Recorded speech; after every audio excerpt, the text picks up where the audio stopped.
সেরা একটা tiebreaker shoot out কোন দল এখান থেকে জয়লাভ করতে পারে। এদিকে আছে ড্যানিয়াল, আর্মেল আছে, মহেশ দা, রূপম দা, কমল দা আছে, বিট্টু দা, গোলরক্ষক রাকেশ দা। তাদের এগেনস্টে যদি আমরা দেখি, তাদের এগেনস্টে আছে ঘোষ ব্রাদার্স, দত্তপুকুর, যেখানে আছে Gokulam Charles, Joseph, time pass, GK, Raj, Pintu, ওরাও। জাস্ট সেই সব দিয়ে ভিডিওটা দেখো, কোন দল এখান থেকে জয়লাভ করবে, কোন দল এখান থেকে কোয়ার্টার ফাইনাল ম্যাচে পৌঁছে যাবে।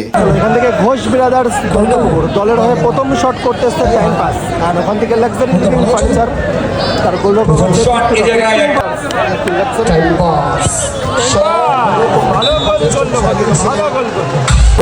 লাক্সারি লিভিং ফার্নিচার দলের হয়ে ফার্স্ট শট করতে এসছে কমল চক্রবর্তী, আর ওখান থেকে গোলরক্ষক রাজ রাজ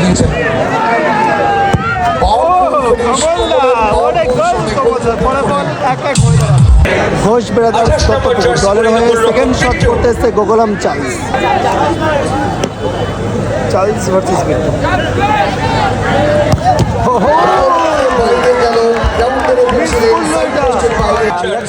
ফার্নিচার দলের হয়ে দ্বিতীয় শট করতে এসছে রূপম দা, আর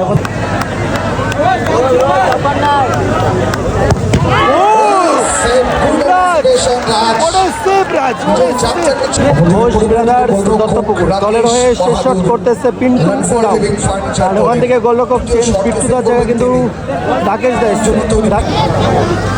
পিন্টু আর লাক্সারি লিভিং ফার্নিচার দলের হয়ে শেষ শট, মানে শেষ শট কিন্তু গোল করতেই হবে এখানে মহেশ দাকে।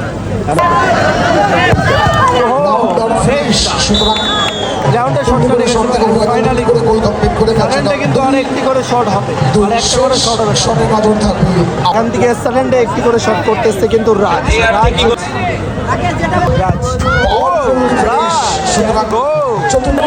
ফার্নিচার লাক্সারি লিভিং ফার্নিচারের শেষ শট করতেছে রাকেশ। গোল হবে ফাইনালি, মানে এখানে কিন্তু টসের মাধ্যমে ফলাফল নির্ধারণ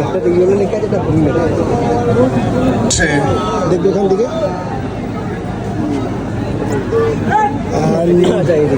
ঘোষ ব্রাদার্স দত্তপুকুর এখান থেকে জয়লাভ করেছে, ঘোষ ব্রাদার্স দত্তপুকুর এখান থেকে জয়লাভ করেছে সরাসরি কোয়ার্টার ফাইনাল।